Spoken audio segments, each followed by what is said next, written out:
Hola a todos, bienvenidos a Zona Clínica, un espacio para tratar temas en torno al servicio de la salud visual. En el podcast de hoy exploraremos sobre el manejo farmacológico del ojo seco y la alergia ocular. Veremos cómo estas patologías pueden afectar el estilo de vida de nuestros pacientes e impactar de forma significativa su salud visual. Para profundizar en el tema, hemos invitado al doctor Pablo César Zapata. Él es optómetra colombiano, magíster en ciencias de la visión, docente universitario e investigador, experto en todo el área integral de la optometría. Realmente durante varios años ha tenido también experiencia en su ejercicio profesional clínico como tal. Así que, pues, qué mejor él para venir a ayudarnos a complementar en este tema. Doctor Pablo, bienvenido, muy buenos días. Doctora Carol, muy buenos días a usted. Muchas gracias por la invitación que nos hace en este momento. A Serpro también por la invitación. ¿Sí? Y también un saludo muy especial a todos los que en este momento nos acompañan, nos escuchan, nos oyen, esperando que este sea un espacio muy agradable, muy productivo, y que nos lleve a viajar por el apasionante mundo del cuidado primario, de la salud visual, que creo que es lo que nos llama la atención a todos los que estamos hoy aquí reunidos y que es lo que nos une. Así es, doctor Pablo César. No, gracias a usted por aceptar la invitación. Sé que tiene una amplia experiencia en este campo. Además, sé que también sufre de alergia ocular. He visto el padecimiento que ha tenido durante estos años que nos hemos conocido. Así que desde ese conocimiento de causa sé que nos puede aportar muchísimo. Cuéntenos un poco, vamos a empezar con algo un poco más informal. Cuéntenos qué hace laboralmente, cuéntenos un poco acerca de su experiencia clínica, acerca de todo como el abordaje que ha tenido y el crecimiento profesional que ha desarrollado usted a lo largo de todos estos años. Claro que sí. Pues llevo como profesional en optometría más o menos unos 20 años de ejercicio, combinada esa misión tal vez unos 16 años entre la docencia y la práctica clínica privada. ¿Sí? Soy optómetra, magíster en ciencias de la visión, lo que me permitió pues profundizar un poquito en el tema, o yo diría los 4 ejes vertebrales de la optometría, que es cuidado primario, terapia visual, lentes de contacto y baja visión. Eso y la academia son los que me han permitido que a lo largo de este tiempo pues haya tenido pues la posibilidad de navegar por este mundo de todo lo que tiene que ver con la patología del segmento anterior, el manejo de esas mismas patologías y como también lo mencionaba doctora, claro, desde el punto de vista personal, y yo creo que eso es un punto muy importante que tal vez a lo largo de este encuentro vamos a mencionar, el hecho de que nosotros también nos traslademos al campo del paciente, pues nos lleva a ser un poquito empáticos para poder entender los padecimientos que los pacientes sufren y en esa misma medida, pues nosotros poder dar un mejor tratamiento oportuno, eficaz, que lleve a que la calidad de vida de los pacientes evidentemente mejore. Entonces, pues digamos que a grandes rasgos eso resume un poquito la hoja de vida clínica y profesional que me han marcado durante estos años. Sí, yo he tenido la fortuna de trabajar muy de la mano con usted, así que sé que su experiencia es grande y sé que nos puede aportar muchísimo en este y en muchos otros temas en cuanto a la salud visual. Pero específicamente, pues vamos a centrarnos en el tema que nos atañe hoy y es el manejo farmacológico del ojo seco y la alergia ocular. Y quise traer este tema porque pues existe una alta prevalencia en el mundo de estas patologías. Vamos a empezar, vamos a dividirlas un poco. Vamos a empezar con ojo seco, que estuve haciendo una revisión bibliográfica y encontré que en la literatura está descrito en un artículo de 2022 que el síndrome de ojo seco se encuentra entre el 5 y el 34% de la población mundial. Es decir, que cerca de 2.000 millones de personas sufren de ojo seco y que la prevalencia aumenta con la edad. Los rangos de personas que tienen mayor prevalencia o carga de enfermedad de ojo seco son las personas entre los 25 y los 45 años y después de los 50 pues la prevalencia aumenta muchísimo más. es mucho más frecuente en las mujeres respecto a los hombres y los asocian a los cambios hormonales que nosotros tenemos. Otras causas o etiología de esta enfermedad son las deficiencias nutricionales, la contaminación atmosférica. Todos sabemos, obviamente, que el ambiente afecta fuertemente la parte de la salud visual, todo lo que es superficie ocular. La disminución de la humedad atmosférica, la exposición prolongada a las pantallas, que es algo que se volvió muy cotidiano desde muy temprana edad, la impureza en el aire, las temperaturas extremas, la radiación ultravioleta y los niveles elevados de material particulado que hay en el ambiente. Todas estas son causantes, pero también existen factores de riesgo como la dislipidemia y la obesidad. Entonces, el ojo seco, doctor Pablo, es algo que se presenta con mucha cotidianidad. Las pacientes cada vez llegan más a nuestra consulta diciendo, me arden los ojos, tengo sensación de resequedad, tengo sensación de un cuerpo extraño, ya no me aguanto más, y cada vez son mucho más jóvenes, ¿cierto? ¿Qué nos puede usted ampliar o bueno, primero, qué opina de esta prevalencia? Y segundo, ¿cómo nos puede ampliar un poco más la información para la audiencia que nos escucha acerca de la fisiopatología de la enfermedad? Muy bien, doctora. Pues no, yo pienso que de entrada es muy importante resaltar el tema de la prevalencia. Yo a mis estudiantes les llamo mucho la atención porque a veces hay pacientes que asisten a consulta rutinaria de optometría para el cambio de su refracción, de su graduación dióptrica, y a veces padecen o sufren alteraciones de la lágrima incluso sin saberlo, ¿sí? Y es porque hoy por hoy la prevalencia de alteraciones de la lágrima cada vez va en aumento como factores asociados, y ya usted mencionaba muchos de ellos, y también por características propias de los estilos de vida que cada día van cambiando y pues van llevando también que esas alteraciones vayan estando a la vanguardia. Quienes, como yo, y nos escuchan en este momento, son un poco antiguos en el ejercicio de esta profesión, recordarán que en un principio casi que a nosotros nos comentaban que el ojo seco estaba relegado un poquito al tema de la disminución de la cantidad o del componente acuoso. No en vano, tal vez todos los que empezamos a trabajar en este mundo, lo primero que se nos viene en la mente cuando hablamos de valoración de la lágrima es un test de Schirmer, porque durante mucho tiempo lo primero que nosotros pensábamos era que el componente acuoso era el que más tendía a afectarse, y pues por eso no en vano el término de ojo seco fue que cogió fuerza a lo largo del tiempo. Sin embargo, eso como el cambio en la vida, los hábitos, los estilos de vida, las rutinas de la humanidad, asimismo el comportamiento de la fisiopatología de la lágrima lo hizo. Y tal vez en temas de prevalencia, hoy por hoy, yo diría que está muy por encima las alteraciones de la calidad de la lágrima, y por eso el BUT, o el BAT, como lo quieran llamar, fue cobrando la importancia que para muchos tal vez se convirtió en una valoración que era novedosa, que era nueva, y tal vez así fue, porque en sus inicios todos sabemos que está primero descrito el test de Schirmer para valoración de la lágrima, y unos años después se introdujo a la comunidad científica el test del BUT. Entonces, en esa misma medida, como fueron cambiando el comportamiento de la fisiopatología de la lágrima, se fueron encontrando las múltiples causas que podían llevar a que un paciente pudiera padecer síndrome de disfunción de la película lagrimal, como muchos autores y estudiosos del tema hoy pretenden llamarlo, más por todo lo que involucra este tipo de alteración, y no simplemente encasillarlo como ojo seco, que probablemente vamos a hablar un poquito de esas diferencias y por qué requieren o se necesita hacer esa diferenciación.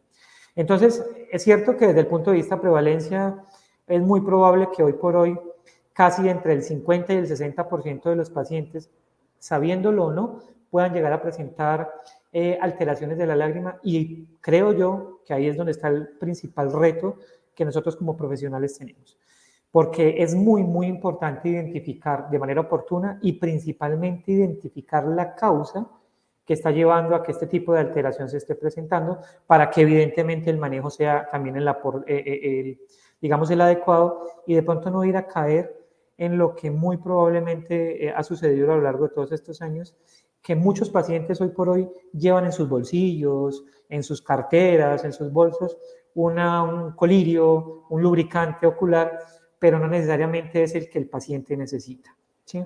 No es el que esté indicado, porque todos sabemos que así como hay diferentes, digamos, componentes de la película lagrimal, hay diferentes alteraciones y por eso también es muy, muy importante esa identificación.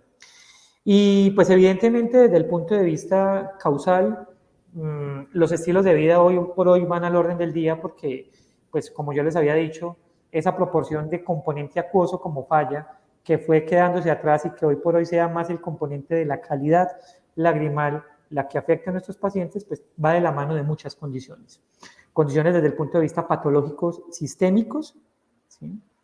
Condiciones ambientales, como usted lo mencionaba, y condiciones de hábitos y estilos de vida, laborales, ocupacionales e incluso a veces de hobby, que pueden llevar a que, sin que haya sido necesario, terminemos presentando una alteración de la lágrima que pues a la postre va a llevar a otras complicaciones que a veces pueden ser un poco más complejas y afectar mucho la calidad de vida del paciente. Entonces, es claro, tenemos un problema evidente, una necesidad evidente que solucionar y pues creo que por eso es tan importante estos espacios donde cada vez más vayamos recordando, porque también eso es un llamado a recordar, porque seguramente todos estos nosotros lo hemos visto en algún momento y lo conocemos, y qué bueno pues que se den estos espacios para que podamos hablar un poquito acerca de ello. Bueno, de lo que me habías dicho, voy a retomar un poquito de lo que estabas hablando atrás. Creo que sí es muy importante lograr esa identificación del tipo de ojo seco, cuál es la capa lagrimal que realmente está afectada.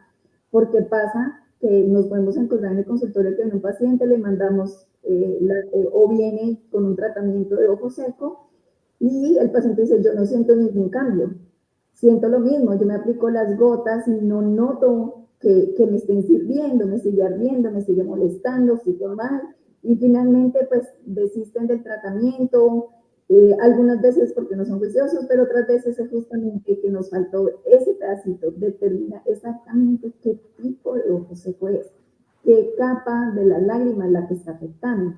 Entonces recordemos un poquito eso, doctor Pablo César. Para hacer el diagnóstico, tú ya mencionaste, en el consultorio podemos hacer fácilmente el test de Schirmer, que es el que mide toda la parte de producción acuosa de la lágrima, y tenemos el test de BAT o BUT, que es el que nos mide la parte lipídica o la calidad pues, de la capa lipídica de la lágrima. Entonces, dependiendo de qué alteración es la que veamos, determinamos ese tratamiento, solamente como haciendo el recorderis. Entonces, en ese sentido, se puede clasificar el ojo seco. Se puede dar una clasificación. Si falla la capa lipídica, entonces se determina que puede ser un ojo seco evaporativo. Algunos en la literatura le dicen hiperevaporativo porque pues naturalmente nosotros se evapora la lágrima, solamente que cuando lo hacen más rápido de lo normal, pues lo determinan así. O está la deficiencia acuosa como tal, entonces de acuerdo a eso también va el tratamiento. Entonces, teniendo en cuenta que la etiología es muy diversa, ¿cierto? ¿Cómo aconsejas tú que podríamos dar ese manejo integral del paciente? ¿Cómo podríamos manejar el ojo seco desde los estilos de vida del paciente, desde los hábitos alimenticios, desde el entorno que lo rodea, que eso es otra cosa muy importante que nosotros debemos indagar con el paciente?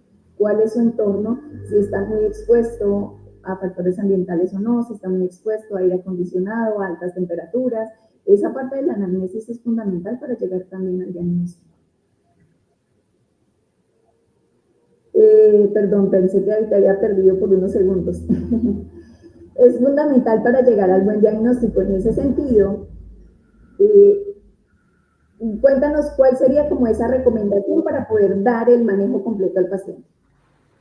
Perfecto, claro que sí. Pues a ver, antes, digamos para iniciar, yo obviamente aquí no pretendo generar nuevos criterios de manejo, porque la idea es que obviamente cada uno de los profesionales ya tiene muy, muy definido su forma y tal vez su manera de manejar a los pacientes, y lo único que probablemente pretendemos nosotros es aportar a ese manejo que ya conocen, tal vez con algunos tips o tal vez con algunos consejos. Pues para empezar a manejar un poquito ese tema que nos comenta la doctora Carol, yo quisiera comentarles rápidamente que de manera meramente informativa. Hemos hecho a lo largo de estos tal vez últimos 5 años con nuestros estudiantes el ejercicio simple de mirar cuál es la mayor alteración desde el punto de vista lagrimal que se pueda llegar a presentar entre ellos mismos. Y sin temor a equivocarme, siempre el resultado es el mismo. Yo les digo a ellos, incluso antes de arrancar, yo les digo, miren, lo más probable es que la gran mayoría de aquí, de ustedes, el Schirmer, según los datos o los valores de referencia, van a estar iguales o por encima de los valores que ustedes consideran que se conocen como normales. Pero van a encontrarse que la sorpresa en la gran mayoría de todos es que el BUT o el BAT es el que va a presentar este tipo de alteración. Y evidentemente es lo que sucede. Entonces digamos que eso es el punto de partida para que nosotros nos ubiquemos en un escenario donde evidentemente la falla principal del componente lagrimal hoy por hoy es la calidad más que la cantidad, y por muchos de los factores que usted mencionaba, doctora. Evidentemente esto es un manejo que debe ser integral y el abordaje debe ser a veces incluso indagando un poco sobre los hábitos del paciente, alimenticios, y tal vez aquí voy a tocar un tema que cada vez es más importante y que pareciera que no tuviera que ver con nuestro campo, y es el tema del maquillaje y el desmaquillaje en la gran mayoría de las mujeres, ¿sí? Y ahí les cuento una anécdota simplemente con algo que comentaba también usted ahora, doctora, que decía que hay muchos pacientes que se siguen aplicando las gotas y por más de que han ido a consultas y van a un de uno, van a un del otro, la molestia y la sintomatología se sigue presentando. Recientemente tuvimos una paciente, incluso acá mismo en la universidad, en la que era una paciente que ya había estado por oftalmología, había tenido varios manejos con diferentes profesionales por una deficiencia lagrimal que no tenía solución, pese a que ya había pasado por la gran mayoría de los lubricantes o de los sustitutos lagrimales que nosotros hoy por hoy conocemos de manera comercial. Y en ese momento, pues yo le pregunté a la paciente, venga, ¿con qué se maquilla usted y con qué se desmaquilla? De hecho, a ella le pareció un poquito extraña la pregunta. Me dijo, pues la verdad es primera vez que me preguntan, en todas estas consultas que yo he estado, nunca me habían preguntado cómo me maquillo y cómo me desmaquillo. Y el caso fue que ella nos comentó que con lo que se desmaquillaba era con vaselina. Pues la vaselina es un producto a base de petrolato que yo creo que en muchos países lo conocen. Es una condición grasosa, un ungüento, que pues es muy efectivo para quitar el maquillaje, sobre todo aquellos maquillajes que son a prueba de agua, pero para la fisiología del segmento anterior es muy perjudicial, por aquello de los taponamientos de las glándulas de meibomio, por la afectación a nivel de los folículos pilosos de las pestañas, es decir, por todo aquello que puede causar un taponamiento o un agente externo. Pues le comentamos en ese momento a ella que probablemente muchas de las causas de la molestia era esa práctica y ese hábito que ella tenía. La invitamos y la llevamos a que suspendiera ese hábito, y la sorpresa fue que 15 días después llegó como nueva diciendo que estaba feliz, que ahora sí sentía mucho mejor. Con los lubricantes, cualquiera de ellos que había utilizado antes, ya la respuesta era más positiva, pues porque la causa sí, claro, se había solucionado. Entonces, esa simple anécdota es como para recordarles un poquito que el manejo tiene que ser integral, porque si no se aborda las posibles causas, pues evidentemente va a ser muy complicado. Y efectivamente, según la literatura y los últimos consensos, pues tenemos dos grandes grupos de alteración lagrimal, ¿sí? El hiposecretor, que pues básicamente está limitado y relegado a la disminución de la producción acuosa, que tiene que ver mucho con el funcionamiento de la glándula lagrimal principal, que como todos sabemos es una glándula que está conformada de tejido epitelial principalmente. Los complejos acinares son células epiteliales que cumplen la función de absorber, secretar, proteger, ¿sí? Entonces, junto con parte del componente del tejido conectivo, que son los folículos que están alrededor de cada complejo acinar, forman ese tan famoso complejo acinar, y es ahí donde se puede ver que las proteínas, lisocimas, lactoferrina, todo aquello que ayuda con el componente inmunológico de la lágrima se da con la glándula lagrimal principal. Entonces, de alguna manera eso nos ayuda a entender que cuando yo tengo un problema de hiposecreción, por un tema acuoso netamente, pues también voy a tener un problema de defensa o inmunológico en mi superficie ocular. Pues porque en la medida en que yo vaya o tenga menos producción acuosa, pues también voy a tener menos producción de proteínas y algunas células migratorias o de defensa que hacen que los folículos, aquellos formados de linfocitos T y linfocitos B, que son los encargados de producir las inmunoglobulinas, pues también se vean afectados. Y el otro grande grupo que hay para el tipo de alteración de las lágrimas, pues son aquellas por temas de evaporación, que no solamente, y ahí sí yo creo que también es importante que hagamos tal vez el primer asterisco en cuanto a diferenciación, no solamente está relegado única y exclusivamente al componente lipídico, sino también al componente de mucina, ¿sí? Porque el componente de evaporación, pues evidentemente la responsabilidad inicial la tiene el componente lipídico que forma esa barrera protectora para que por temas de temperatura y ambientales, pues no tenga un proceso de evaporación. Pero la mucina cumple un papel fundamental en su adherencia y eso hace pues, que evidentemente se pueda haber afectado el tema del componente lagrimal en su calidad. Entonces, en ese orden de ideas, cuando ya tenemos dos grandes grupos de alteración de la lágrima, pues también hay dos grandes grupos de causantes o de factores asociados que me pueden llevar a que la lágrima se pueda ver afectada. Entonces, desde el componente de mucina, cuando hay deficiencia del estado de mucina o de la condición de mucina, es muy probablemente que esté de por medio temas de hipovitaminosis A, por ejemplo, es un tema netamente de tema nutricional, el síndrome de Steven-Johnson, ¿sí? O el pemfigoide ocular, que como todos sabemos es un proceso de cicatrización, digamos anómalo que se da por temas de alergias crónicas o alteraciones del tejido crónico. Ya por un componente de deficiencia acuosa, o sea, un componente acuoso como tal, hay muchos más factores que no necesariamente son enfermedades sistémicas, sino condiciones asociadas. Por ejemplo, tratamientos en pacientes con radioterapia, aquellos pacientes que por temas de cáncer o tumores tienen que recibir este tipo de radiación, se pueden haber afectados. Enfermedades que afecten directamente el tejido conectivo, que pues obviamente va a afectar la glándula lagrimal principal, o del tejido epitelial, perdón. Enfermedades, por ejemplo, las glándulas lagrimales, las queratopatías neurotróficas, pacientes con uso y abuso de fármacos, por ejemplo, algunos antidepresivos, antihistamínicos, y pues ya todo, como sabemos, las enfermedades sistémicas y más de tipo autoinmunes, ¿no? Como son, por ejemplo, el SIDA, el VIH, la amiloidosis y otras enfermedades. Y ya las que nos quedan por temas de evaporación, condiciones, digamos, principales que pueden estar asociadas, evidentemente la disfunción de la glándula de Meibomian, yo creería que estaría en el primer lugar, como las alteraciones, la misma alteración en el parpadeo que me puede afectar el OPI, llevando a que se pueda llegar a que el paciente tenga una mayor evaporación, digamos, en la intersección o en la acción que hace el párpado con la superficie ocular. Entonces, por ejemplo, alteraciones degenerativas como el ectropion, el entropion, la proptosis, el aumento de la exposición esteral por un cierre incompleto del parpadeo, pues pueden ser factores que directamente nos pueden llevar a que un paciente pueda llegar a presentar alguna de estas alteraciones.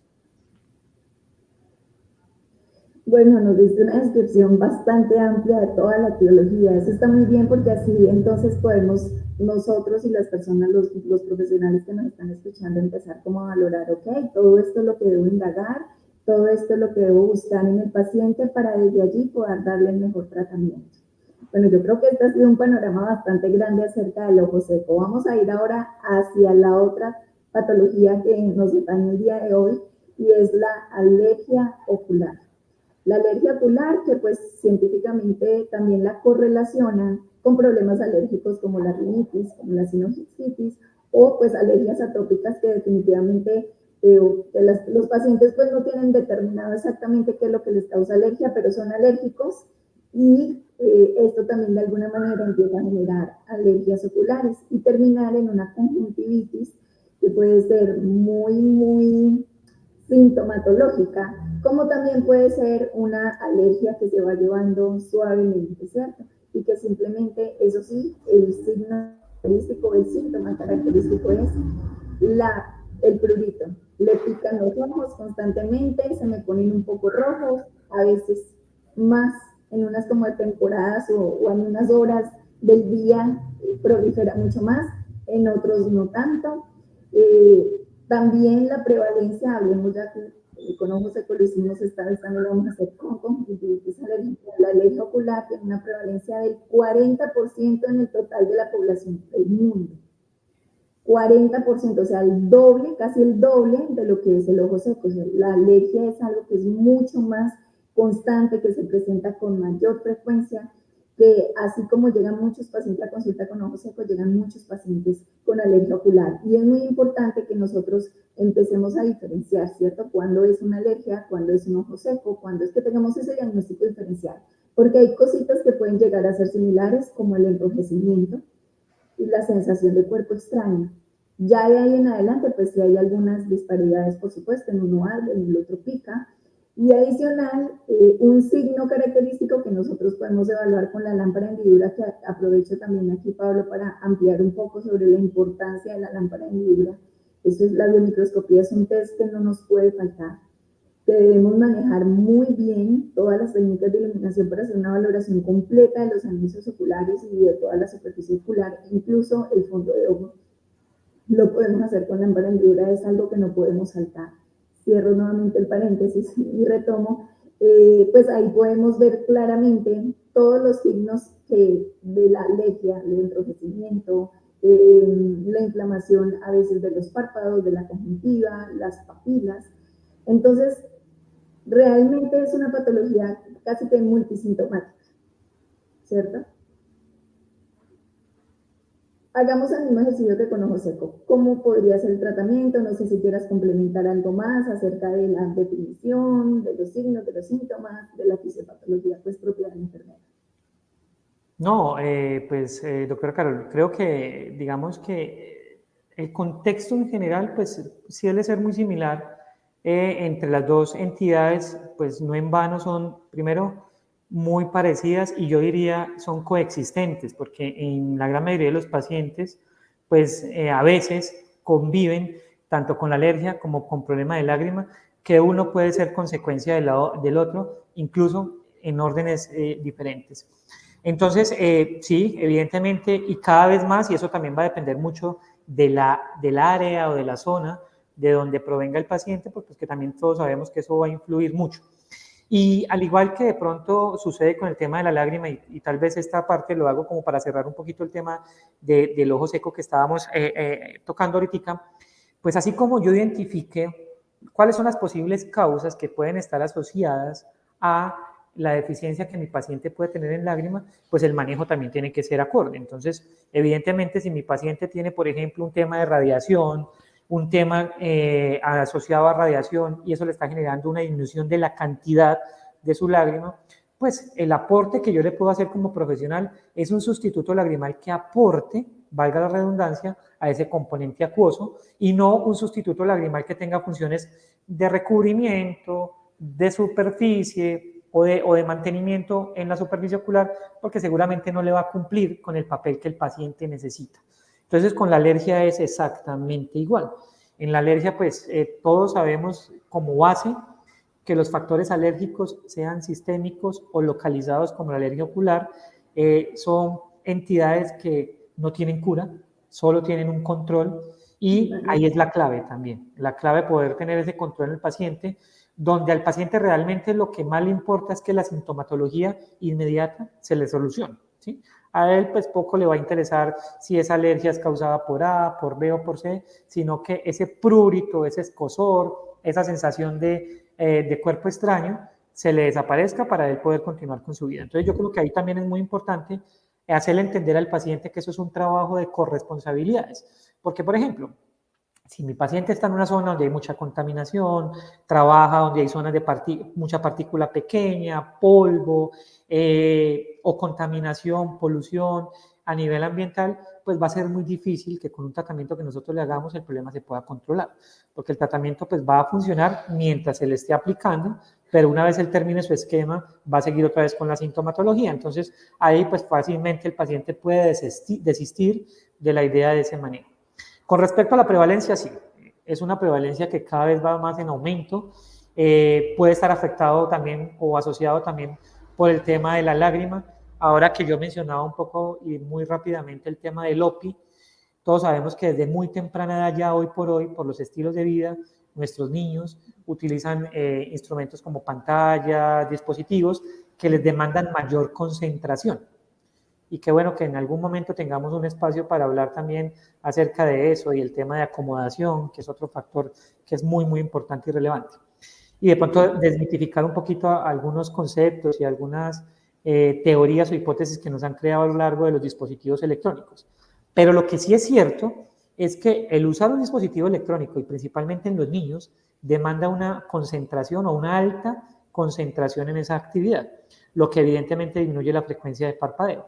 Y una frecuencia de parpadeo disminuida va a afectar la condición lagrimal, y la condición lagrimal disminuida pues va a llevar a una inflamación del tejido que terminará en un proceso inflamatorio crónico que puede terminarse en una conjuntivitis alérgica.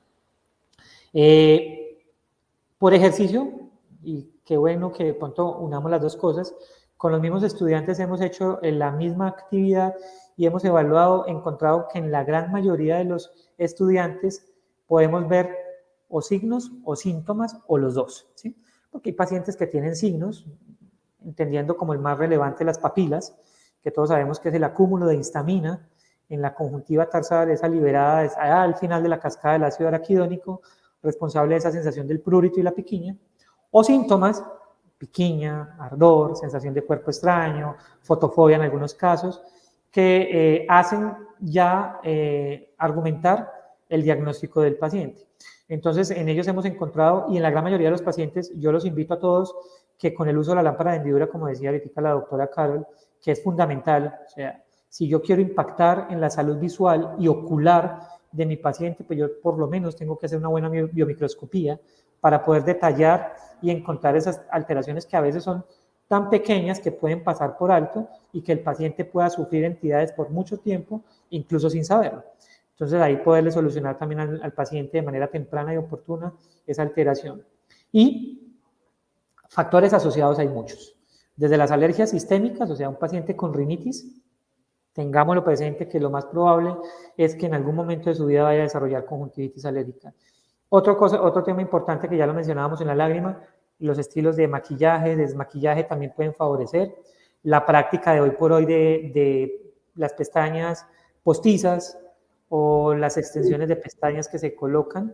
Y otro tema que tal vez pareciera que no tuviera relevancia, pero las fundas de las almohadas, por ejemplo. ¿Cuántos de nosotros, y los invito a todos ahí, los que están ahí escuchándonos y viéndonos, cuántos de nosotros cambiamos con regularidad las fundas de las almohadas? ¿Sí? Y ustedes me preguntarán, bueno, ¿qué tiene que ver eso con la alergia? Pues mucho. Salvo a que usted obtenga el hábito de lavarse el cabello todas las noches, que por muchas razones yo entiendo que puede ser más fácil para un hombre que para una mujer, pues toda la polución y contaminación que nuestro cabello recoge durante el día, el polvo, la contaminación en la calle, el smog, todo lo que recibimos, por la noche ¿a dónde lo vamos a depositar? En nuestra almohada, en la funda. Esa funda, que es lo que recubre la almohada, pues va a quedar impregnada de esos ácaros, el Demodex y muchos otros factores que pueden llevar a desencadenar no solo alergias, sino blefaritis y otros tipos de alteraciones.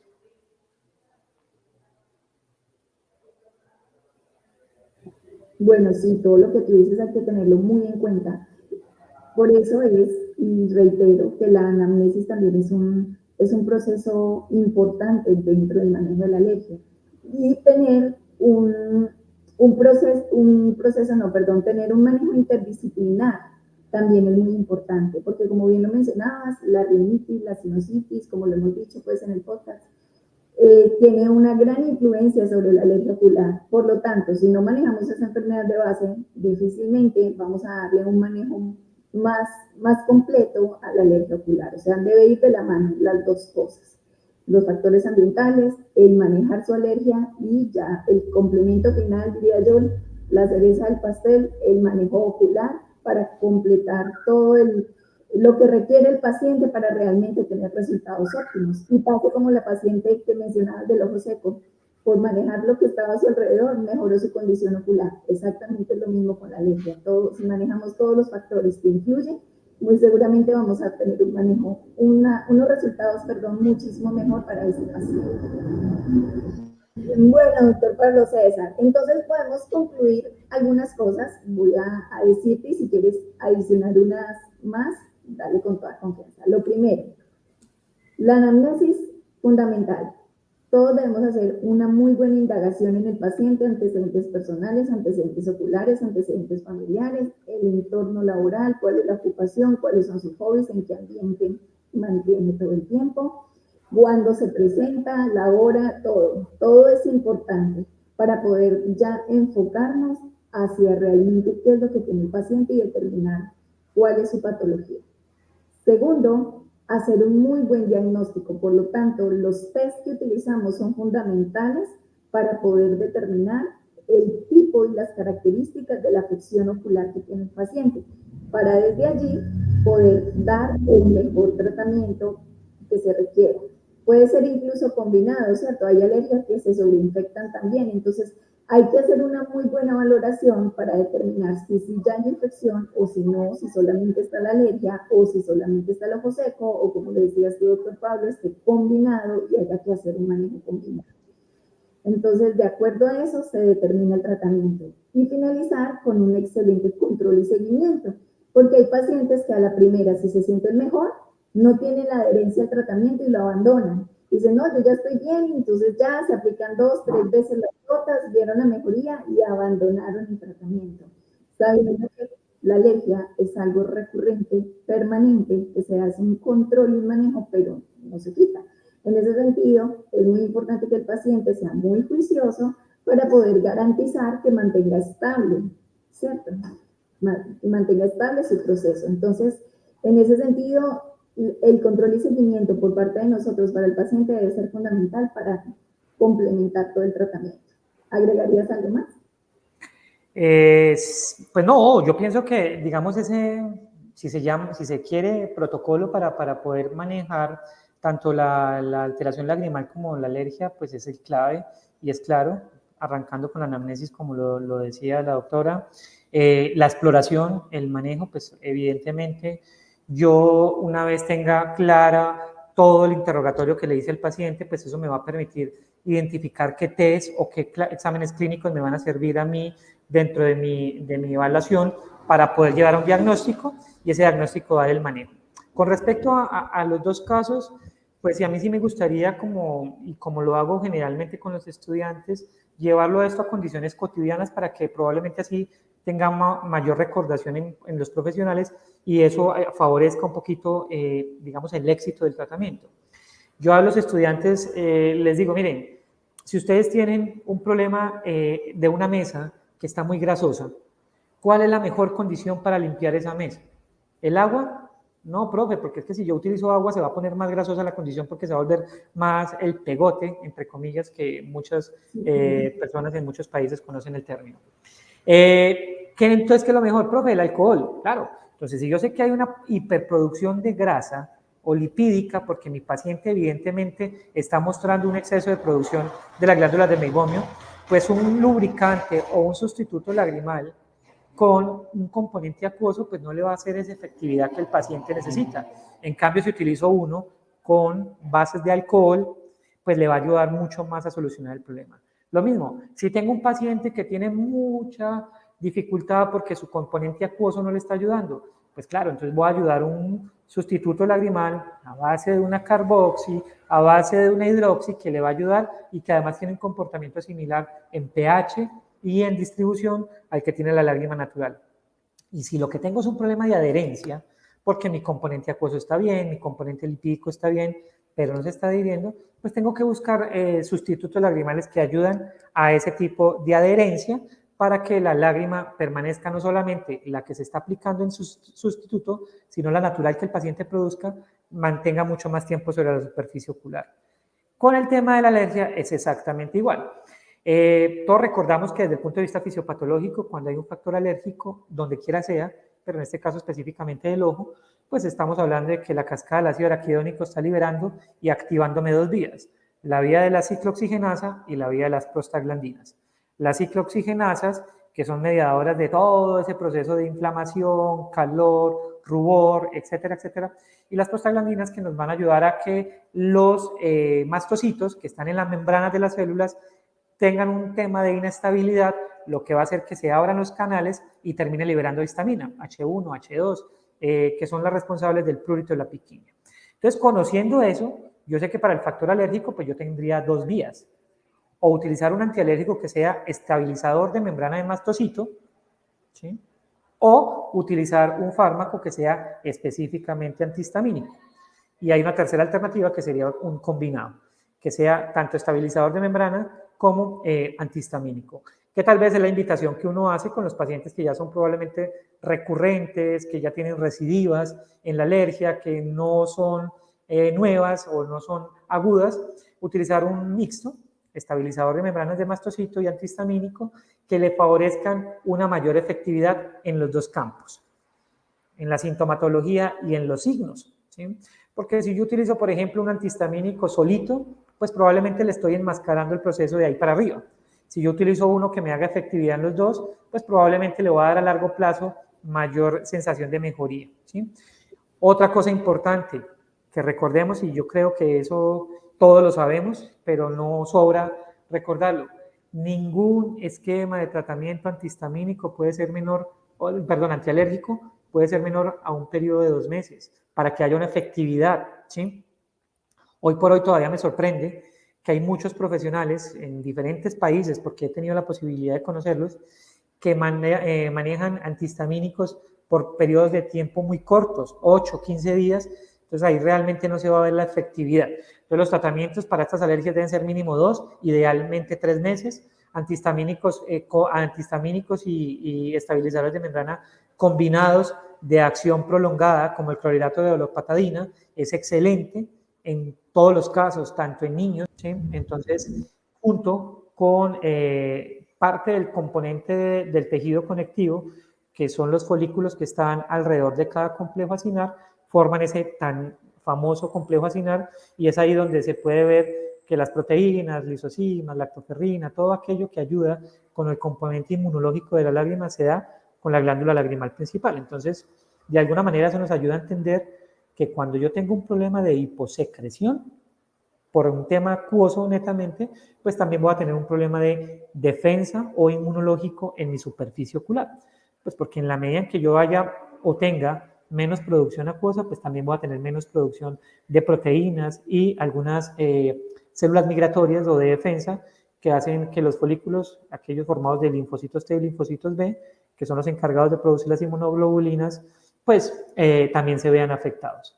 Y el otro grande grupo que hay para el tipo de alteración de las lágrimas, pues son aquellas por temas de evaporación, que no solamente, y ahí sí yo creo que también es importante que hagamos tal vez el primer asterisco en cuanto a diferenciación, no solamente está relegado única y exclusivamente al componente lipídico, sino también al componente de mucina, ¿sí? Porque el componente de evaporación, pues evidentemente la responsabilidad inicial la tiene el componente lipídico que forma esa barrera protectora para que por temas de temperatura y ambientales, pues no tenga un proceso de evaporación. Pero la mucina también cumple un papel fundamental en su adherencia y eso hace pues, que evidentemente se pueda haber afectado el tema del componente lagrimal en su calidad. Entonces, en ese orden de ideas, cuando ya tenemos dos grandes grupos de alteración de la lágrima, pues también hay dos grandes grupos de causantes o de factores asociados que me pueden llevar a que la lágrima se pueda ver afectada. Entonces, desde el componente de mucina, cuando hay deficiencia del estado de mucina o de la condición de mucina, es muy probablemente que esté de por medio temas de hipovitaminosis A, por ejemplo, es un tema netamente de tema nutricional, el síndrome de Steven-Johnson, ¿sí? O el pemfigoide ocular, que como todos sabemos es un proceso de cicatrización, digamos anómalo que se da por temas de alergias crónicas o alteraciones del tejido crónico. Ya por un componente de deficiencia acuosa, o sea, un componente acuoso como tal, hay muchos más factores que no necesariamente son enfermedades sistémicas, sino condiciones asociadas. Por ejemplo, tratamientos en pacientes con radioterapia, aquellos pacientes que por temas de cáncer o tumores tienen que recibir este tipo de radiación, se pueden ver afectados. Enfermedades que afecten directamente el tejido conectivo, que pues obviamente va a afectar la glándula lagrimal principal, o del tejido epitelial, perdón. Enfermedades, por ejemplo, de las glándulas lagrimales, las queratopatías neurotróficas, pacientes con uso y abuso de fármacos, por ejemplo, algunos antidepresivos, antihistamínicos, y pues ya todo, como sabemos, las enfermedades sistémicas y más de tipo autoinmunes, ¿no? Como son, por ejemplo, el SIDA, el VIH, la amiloidosis y otras enfermedades. Y ya las que nos quedan por temas de evaporación, condiciones, digamos, principales que pueden estar asociadas, evidentemente la disfunción de la glándula de Meibomian, yo creería que estaría en el primer lugar, como las alteraciones, la misma alteración en el parpadeo que me puede afectar el OPI, llevando a que se pueda llegar a que el paciente tenga una mayor evaporación, digamos, en la intersección o en la acción que hace el párpado con la superficie ocular. Entonces, por ejemplo, alteraciones degenerativas como el ectropion, el entropion, la proptosis, el aumento de la exposición escleral por un cierre incompleto del parpadeo, pues pueden ser factores que directamente nos pueden llevar a que un paciente pueda llegar a presentar alguna de esas alteraciones. Bueno, nos diste una descripción bastante amplia de toda la etiología. Eso está muy bien porque así entonces podemos nosotros y las personas, los profesionales que nos están escuchando, empezar como a valorar, ok, todo esto es lo que debo indagar, todo esto es lo que debo buscar en el paciente para desde allí poder darle el mejor tratamiento. Bueno, yo creo que este ha sido un panorama bastante grande acerca del ojo seco. Vamos a ir ahora hacia la otra patología que nos atañe el día de hoy y es la alergia ocular.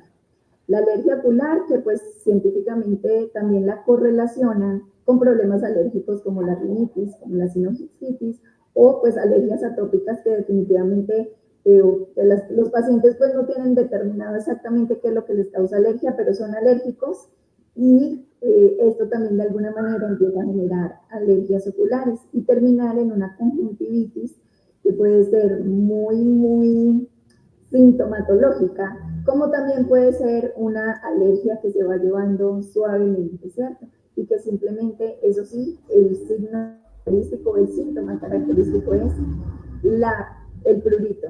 Le pican los ojos constantemente, se me ponen un poco rojos, a veces más en unas como temporadas o en unas horas del día prolifera mucho más, en otros no tanto.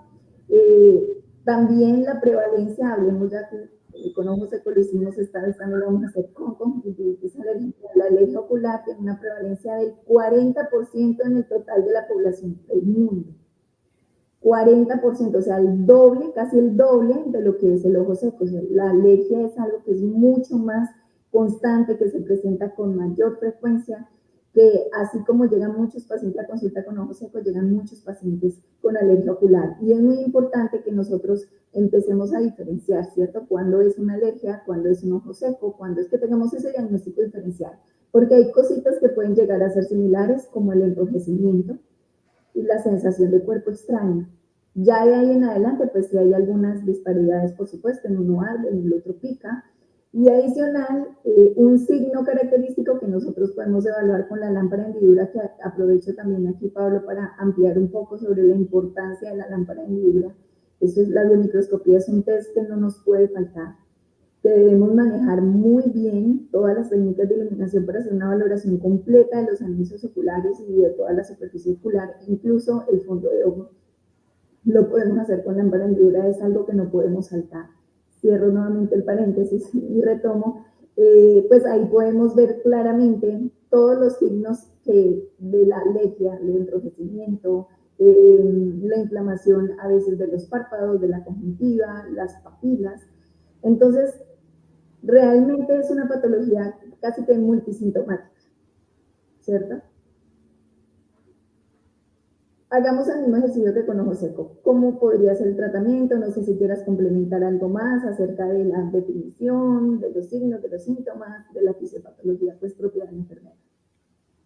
No, doctora Carol, creo que, digamos que el contexto en general, pues sí debe ser muy similar entre las dos entidades, pues no en vano son, primero, muy parecidas y yo diría son coexistentes, porque en la gran mayoría de los pacientes, pues a veces conviven tanto con la alergia como con problema de lágrima, que uno puede ser consecuencia del otro, incluso en órdenes diferentes. Entonces, sí, evidentemente, y cada vez más, y eso también va a depender mucho del área o de la zona de donde provenga el paciente, porque es que también todos sabemos que eso va a influir mucho.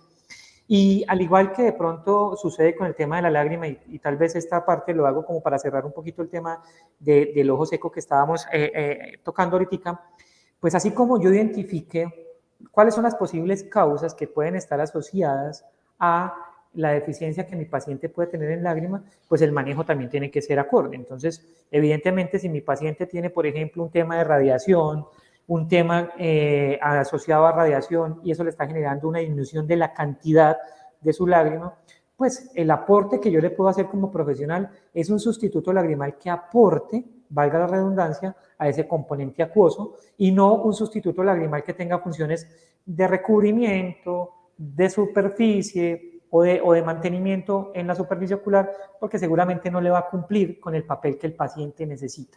Entonces, con la alergia es exactamente igual. En la alergia, pues todos sabemos como base que los factores alérgicos, sean sistémicos o localizados como la alergia ocular, son entidades que no tienen cura, solo tienen un control y ahí es la clave también, la clave de poder tener ese control en el paciente, donde al paciente realmente lo que más le importa es que la sintomatología inmediata se le solucione, ¿sí? A él pues poco le va a interesar si esa alergia es causada por A, por B o por C, sino que ese prurito, ese escozor, esa sensación de cuerpo extraño, se le desaparezca para él poder continuar con su vida. Entonces yo creo que ahí también es muy importante hacerle entender al paciente que eso es un trabajo de corresponsabilidades. Porque, por ejemplo, si mi paciente está en una zona donde hay mucha contaminación, trabaja donde hay zonas de mucha partícula pequeña, polvo o contaminación, polución a nivel ambiental, pues va a ser muy difícil que con un tratamiento que nosotros le hagamos el problema se pueda controlar, porque el tratamiento pues va a funcionar mientras se le esté aplicando, pero una vez él termine su esquema, va a seguir otra vez con la sintomatología. Entonces, ahí pues fácilmente el paciente puede desistir de la idea de ese manejo. Con respecto a la prevalencia, sí, es una prevalencia que cada vez va más en aumento, puede estar afectado también o asociado también por el tema de la lágrima.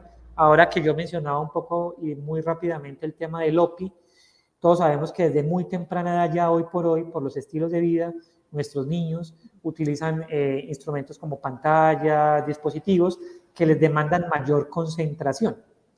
Y qué bueno que en algún momento tengamos un espacio para hablar también acerca de eso y el tema de acomodación, que es otro factor que es muy, muy importante y relevante.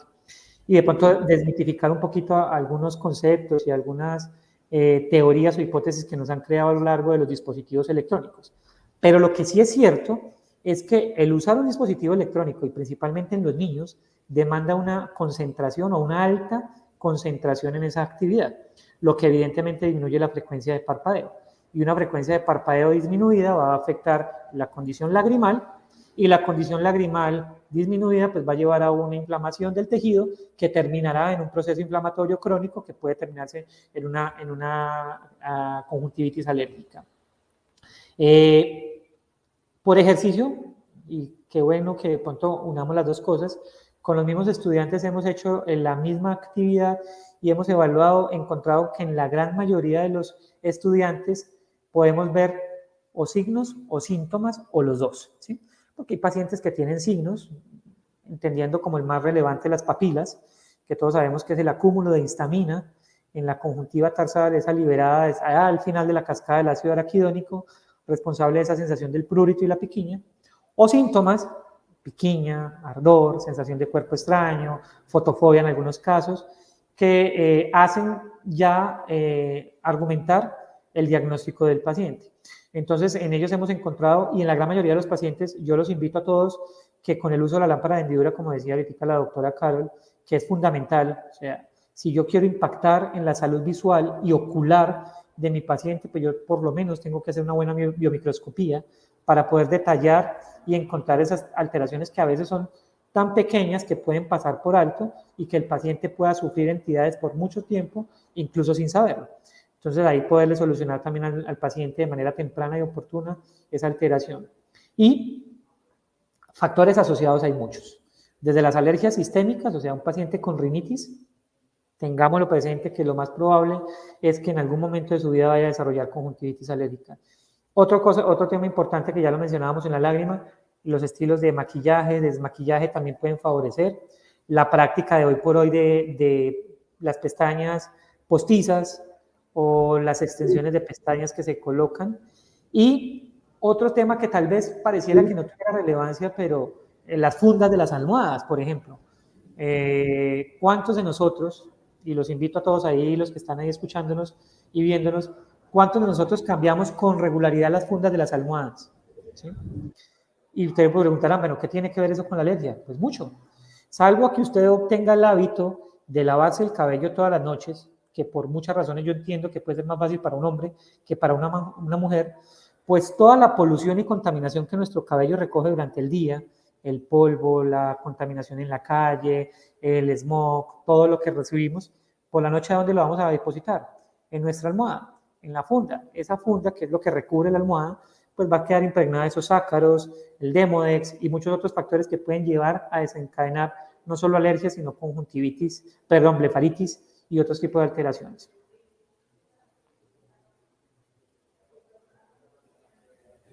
Bueno, sí, todo lo que tú dices hay que tenerlo muy en cuenta. Por eso es, y reitero, que la anamnesis también es un proceso importante dentro del manejo de la alergia. Y tener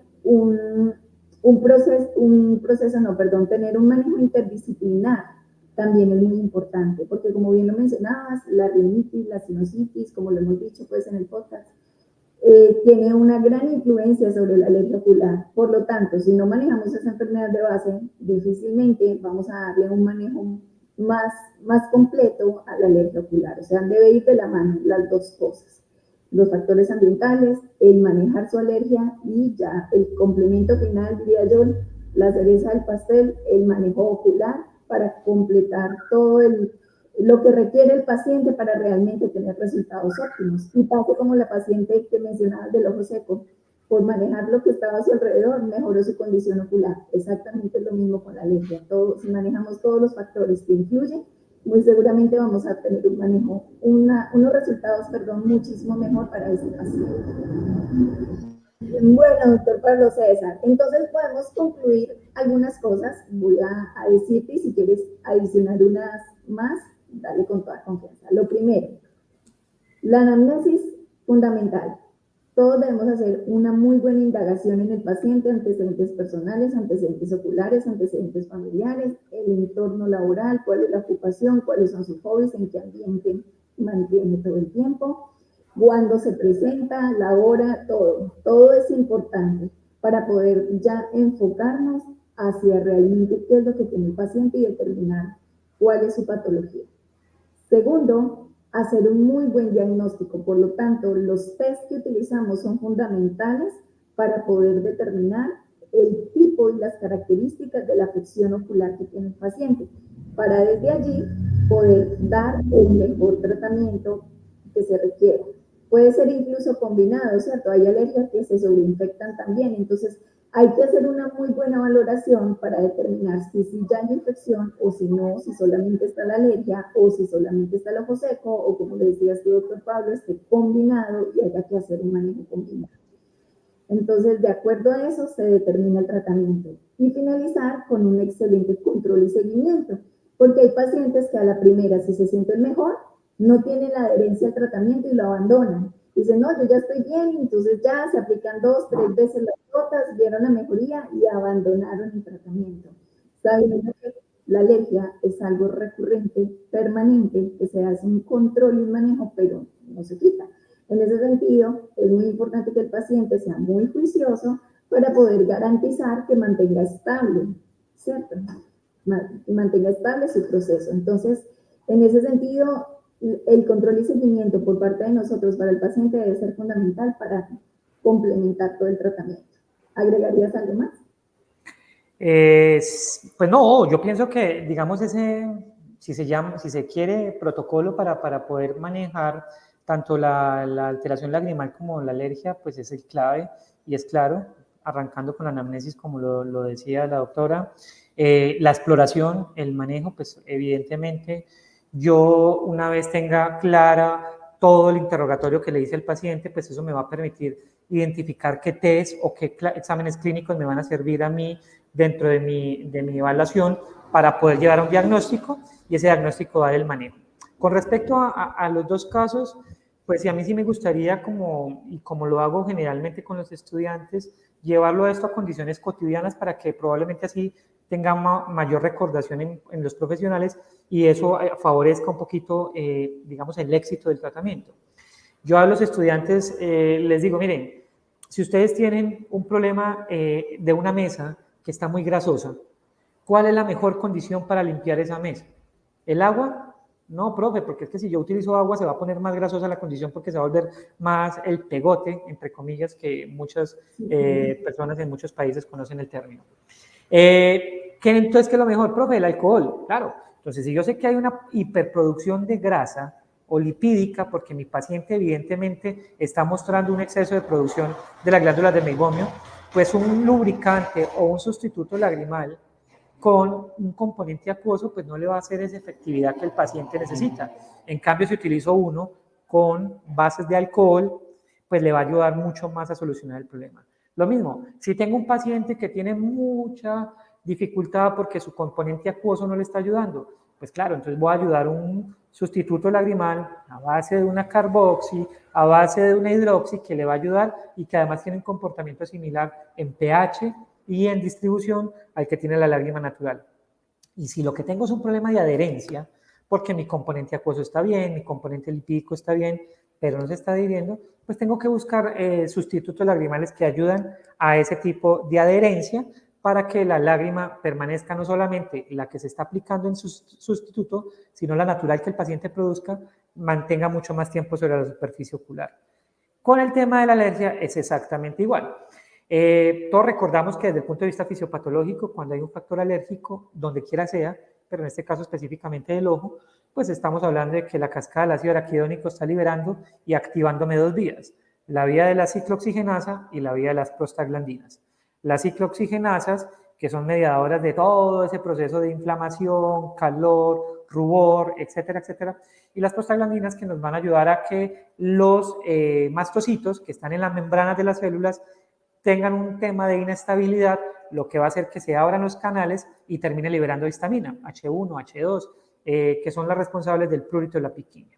Entonces, conociendo eso, yo sé que para el factor alérgico, pues yo tendría dos vías. O utilizar un antialérgico que sea estabilizador de membrana de mastocito, ¿sí? O utilizar un fármaco que sea específicamente antihistamínico.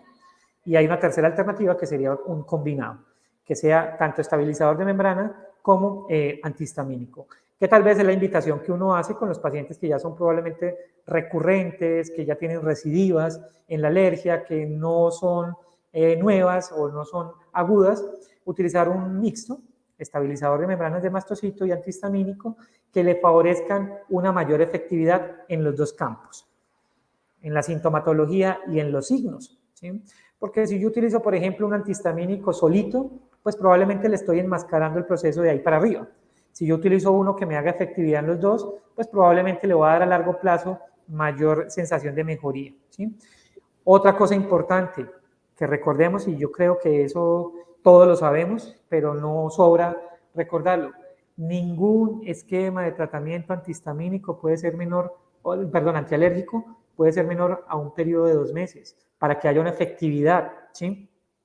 Hoy por hoy todavía me sorprende que hay muchos profesionales en diferentes países, porque he tenido la posibilidad de conocerlos, que manejan antihistamínicos por periodos de tiempo muy cortos, 8, 15 días, entonces ahí realmente no se va a ver la efectividad. Entonces los tratamientos para estas alergias deben ser mínimo 2, idealmente 3 meses, antihistamínicos y estabilizadores de membrana combinados de acción prolongada, como el clorhidrato de dolopatadina, es excelente en todos los casos, tanto en niños como en adultos, y además que como es de acción lenta y prolongada, solamente requiere una dosis. Entonces una dosis diaria durante unos 2 o 3 meses va a favorecer tiempo posterior de mejoría y de buena sintomatología en el paciente.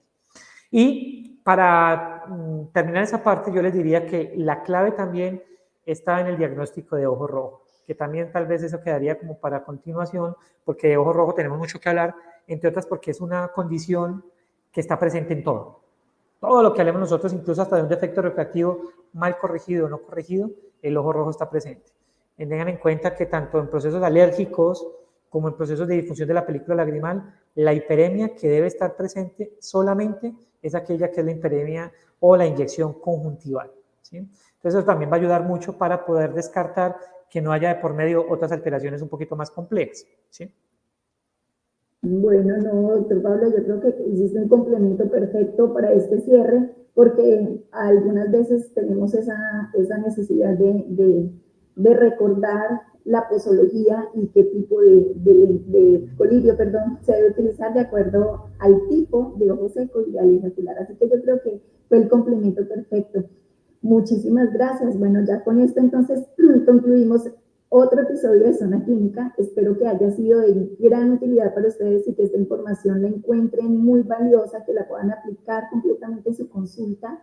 Recuerden que la salud visual es un viaje continuo y cada pequeño paso que nosotros damos hacia una mejor atención puede marcar la diferencia en nuestros pacientes, en su estilo de vida y en su salud visual. Así que bueno, doctor Pablo, muchísimas gracias. Por supuesto, nuevamente invitado a su podcast Zona Clínica para esos dos temas que quedan pendientes. Lo vemos, por supuesto, organizamos los espacios porque sé que esto aporta muchísimo al ejercicio profesional de nosotros, los optómetras. Muchísimas gracias y nuevamente un abrazo bien grande y nos vemos pronto.